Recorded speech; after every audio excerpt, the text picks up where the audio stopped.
महाभारत का युद्ध केवल शस्त्रों और रणकौशल का संग्राम नहीं था, बल्कि यह मानव जीवन के जटिल प्रश्नों और निर्णयों का भी प्रतिनिधित्व करता था।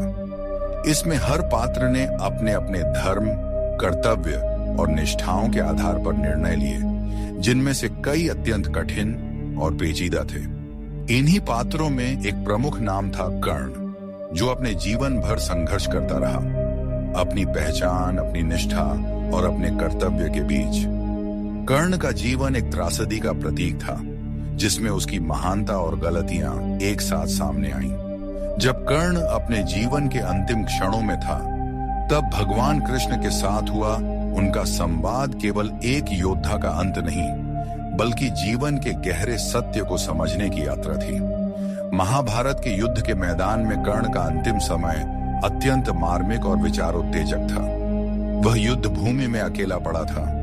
चारों ओर उसके अपने साथी बिखरे हुए थे और अर्जुन के बाणों से घायल होकर मृत्यु के करीब पहुंच चुका था।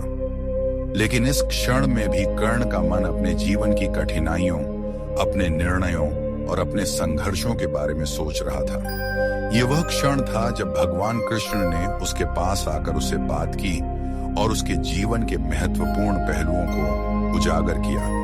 कृष्ण ने कर्ण के साथ संवाद किया, जो न केवल उनके लिए बल्कि मानवता के लिए भी एक गहरा संदेश था। कर्ण का जीवन प्रारंभ से ही एक संघर्षमय यात्रा रहा। एक ओर वह एक क्षत्रिय के रूप में जन्मा था, सूर्य का पुत्र था, लेकिन उसकी परवरिश एक सूत पुत्र के रूप में हुई। उसे अपने जन्म के सत्य से अनजान रखा गया और उसकी पहचान छिपाई गई। इसी छिपी पहचान के कारण उसे जीवन भर अपमान और तिरस्कार झेलना पड़ा। कर्ण ने अपनी कठिनाइयों को सहन किया और अपनी वीरता के बल पर समाज में सम्मान अर्जित किया, लेकिन यह सम्मान भी उसे अधूरेपन का अनुभव कराता रहा। जब कृष्ण कर्ण के पास पहुंचे तो उन्होंने सबसे पहले उसकी वीरता की प्रशंसा की। हे कर्ण, कृष्ण बोले, तुमसे बड़ा वीर इस युद्ध में शायद ही कोई हो। तुमने अपने जीवन में असंख्य कठिनाइयों का सामना किया, फिर भी कभी अपने मार्ग से विचलित नहीं हुए। तुम्हारे शौर्य और धैर्य को सारा संसार जानता है। युद्ध के मैदान में तुम्हारी वीरता बेमिसाल रही है। तुमने जीवन भर वह किया जो तुम्हें सही लगा, चाहे परिस्थितियां कितनी भी प्रतिकूल क्यों न रही हों। कर्ण ने दर्द से कराहते हुए उत्तर दिया, हे माधव, मेरा जीवन ही एक संघर्ष था। मैं सदा समाज से लड़ता रहा, अपनी पहचान के लिए, अपने सम्मान के लिए। लेकिन आज जब मैं यहाँ मृत्यु के निकट हूँ, मुझे यह समझ में आता है कि शायद मैं अपने जीवन में कुछ गलतियां भी कर चुका हूँ। मैं जानता था कि दुर्योधन अधर्म के मार्ग पर था, लेकिन मैं उसकी मित्रता के प्रति वफादार रहा। क्या यह मेरा सबसे बड़ा अपराध था? कृष्ण ने गहरी सांस लेते हुए कहा, कर्ण, यह सत्य है कि तुमने अधर्म का साथ दिया, लेकिन यह भी सत्य है कि तुम्हारी परिस्थितियां कठिन थीं। तुमने जीवन भर अपनी पहचान के लिए संघर्ष किया। अगर तुम्हें पहले ही पता होता कि तुम कुंती पुत्र हो, पांडवों के भाई हो, तो शायद यह युद्ध ही नहीं होता। परंतु तुम्हारा दुर्भाग्य रहा कि तुम्हें वह सत्य समय पर नहीं पता चला। कर्ण के मन में संताप था। उसने पूछा, कृष्ण, यदि मैं धर्म के पक्ष में होता तो क्या मेरा जीवन कुछ और होता? क्या मुझे वह सम्मान और स्थान मिल पाता जिसकी मैं सदा से आकांक्षा रखता था? कृष्ण ने गंभीरता से उत्तर दिया, तुम्हारा जीवन एक नायक का जीवन था, लेकिन अधर्म के साथ तुम्हारी निष्ठा ने तुम्हें उस मार्ग से दूर कर दिया जो तुम्हारे लिए उचित था।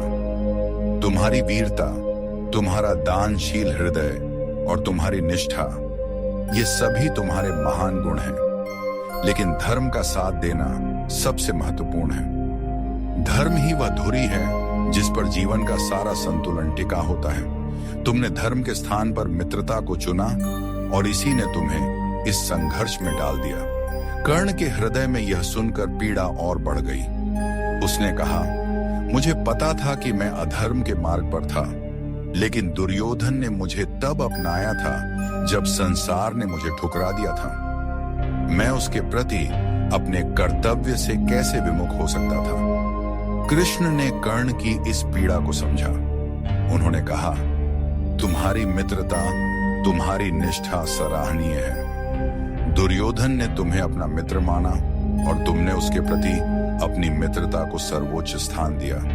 परंतु यह भी सत्य है कि धर्म और अधर्म के संघर्ष में मित्रता के बावजूद सही और गलत का भान होना आवश्यक है। तुम्हारी निष्ठा ने तुम्हें महान बना दिया, लेकिन अधर्म के साथ जुड़े रहने के कारण तुम्हारे जीवन को वह दिशा नहीं मिल पाई जो तुम्हारे योग्य थी। कर्ण ने अपनी आंखों में आंसू लिए कृष्ण से पूछा, क्या इस जीवन में मेरे निर्णयों के कारण मुझे हमेशा दंडित किया जाएगा? क्या मेरी अच्छाइयों और महानता का कोई मोल नहीं रहेगा? कृष्ण ने मुस्कुराते हुए कहा, हे कर्ण, तुम्हारे निर्णयों ने तुम्हें कठिनाइयों का सामना कराया, लेकिन तुम्हारी अच्छाइयां और महानता अमर रहेंगी। तुम्हारी दानशीलता, तुम्हारी वीरता और तुम्हारा धैर्य हमेशा स्मरणीय रहेगा। यह सत्य है कि धर्म का साथ देना महत्वपूर्ण है, लेकिन यह भी सत्य है कि जो व्यक्ति अपने जीवन में कठिन निर्णय लेते हैं, उनके गुणों को भी सम्मानित किया जाता है। तुम्हारे गुणों के कारण तुम्हें मोक्ष की प्राप्ति होगी। यह सुनकर कर्ण के मन में शांति का संचार हुआ। उसने महसूस किया कि जीवन के संघर्षों के बावजूद उसके गुणों और महानता को पहचाना गया था। कृष्ण ने उसे यह आश्वासन दिया कि उसका जीवन केवल उसके गलत निर्णयों के कारण नहीं, बल्कि उसकी महानता के कारण भी याद किया जाएगा। कृष्ण ने अंत में कहा, हे कर्ण, यह सत्य है कि तुमने अधर्म का साथ दिया, लेकिन तुम्हारे हृदय में सदैव करुणा, दया और महानता थी। तुमने जीवन भर संघर्ष किया, लेकिन अंततः तुम्हें मोक्ष की प्राप्ति होगी। जीवन में किए गए गलत निर्णयों के बावजूद तुम्हारी अच्छाइयों को सम्मानित किया जाएगा। कर्ण ने अपनी आंखें बंद कर ली और एक गहरी शांति उसके चेहरे पर फैल गई। यह वह क्षण था जब उसे अपने जीवन की सच्चाई और अपने निर्णयों की असलियत समझ में आई। कृष्ण के शब्दों ने उसे मृत्यु के निकट भी आत्मिक शांति प्रदान की। कर्ण और कृष्ण के बीच हुआ यह संवाद हमें जीवन के निर्णयों और उनके परिणामों के बारे में गहरे विचारों में डूबने के लिए प्रेरित करता है। कर्ण के जीवन में असाधारण वीरता, दानशीलता और निष्ठा थी, लेकिन अधर्म का साथ देने के कारण उसे असंख्य दुखों और संघर्षों का सामना करना पड़ा। अंततः कृष्ण ने कर्ण को यह सिखाया कि जीवन में धर्म का पालन सबसे महत्वपूर्ण होता है, चाहे परिस्थितियां कितनी भी जटिल क्यों न हो। कर्ण को अपने निर्णयों पर पछतावा था, लेकिन कृष्ण के आश्वासन ने उसे आत्मिक शांति दी। यह संवाद न केवल कर्ण के लिए मोक्ष का मार्ग था, बल्कि यह हमें भी सिखाता है कि जीवन में सही और गलत के बीच संतुलन बनाए रखना कितना आवश्यक है। और सच्ची महानता केवल वीरता में नहीं, बल्कि धर्म के पालन में भी है।